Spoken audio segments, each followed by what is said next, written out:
എനിക്ക് മനസ്സിലായത് അവരുടെയൊക്കെ ഒരു ഫോക്കസ് അല്ലെങ്കിൽ ഇതിലേക്കുള്ള ഇൻറ്റൻസിറ്റി എത്രമാത്രം അഗ്രസീവായിട്ടാണ് ലക്ഷ്യത്തിലേക്കുള്ള പോക്കിനെ എത്രമാത്രം ഫോക്കസ്ഡ് ആയിട്ടാണ് അവർ കാണുന്നത് എന്നുള്ളൊരു വലിയ പാഠമായിരുന്നു. നമുക്കിപ്പോൾ മനസ്സിലാവുന്നുണ്ട്. പക്ഷെ എൻ്റെ അമ്മ ഇയാൾക്ക് എന്തൊരു ഇൻറ്റൻസ് ആണ് ഇയാളുടെ ആഗ്രഹം എന്നുള്ളത്. ആൻഡ് അന്നേ പറയായിരുന്നു എനിക്ക് ഇങ്ങനെ ഒരു സ്റ്റാർ ആണ് ആവേണ്ടത്, ഇന്ത്യ മൊത്തം അറിയപ്പെടുന്ന സ്റ്റാർ അങ്ങനെയല്ല.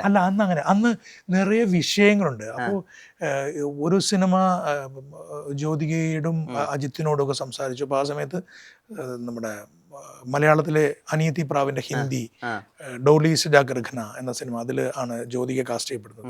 അപ്പോൾ അത് പ്രിയൻ സാറാണ് ജ്യോതികയുടെ ഇൻട്രൊഡക്ഷൻ ചെയ്തത്. അപ്പോൾ എന്നോട് സൂര്യ, അപ്പോൾ ഞാൻ ഈ ഡിസ്കഷൻ കഴിഞ്ഞിട്ട് വൈകുന്നേരം ചന്ദ്രയുടെ പോസ്റ്റ് പ്രൊഡക്ഷൻ നടക്കുകയാണ്. അപ്പോൾ വൈകുന്നേരം ഞാൻ മുറിയിലേക്ക് വരുമ്പോൾ അവിടെ രവിയുടെ കൂട്ടത്തിൽ, രവിവർമ്മൻ അല്ല സിനിമ ചെയ്തത്, പക്ഷേ രവിവർമ്മൻ സമയം കിട്ടുമ്പോൾ നമ്മൾ അടുത്ത് വരാറുണ്ട്. അവൻ്റെ വലിയ മനസ്സാണത്. ഞങ്ങളുടെ അടുത്തൊന്നും ഇരിക്കാറുണ്ട് രവി. അപ്പോൾ എന്തെങ്കിലുമൊക്കെ സംസാരിച്ചിട്ട് രാത്രി പോകും. അപ്പോൾ അന്നേരം ആ സമയത്താണ് സൂര്യ എന്നോട് പറഞ്ഞത്, ഇങ്ങനെ ഞാൻ എൻ്റെ ഹീറോയിനായിട്ട് ആണ് ശരിക്കും ഒരു പക്ഷേ ഡെബ്യൂ ആയിട്ട് വരേണ്ടിരുന്ന ആ സിനിമയാണ് പ്രിയൻ സാറിൻ്റെ സിനിമ. ജീവ സാർ പറഞ്ഞിട്ട് തമിഴ് സിനിമയുടെ ഒരു റെസ്പെക്റ്റ് ഉണ്ടല്ലോ, ഭയങ്കര ഡ്യൂ റെസ്പെക്റ്റ് ആണ്.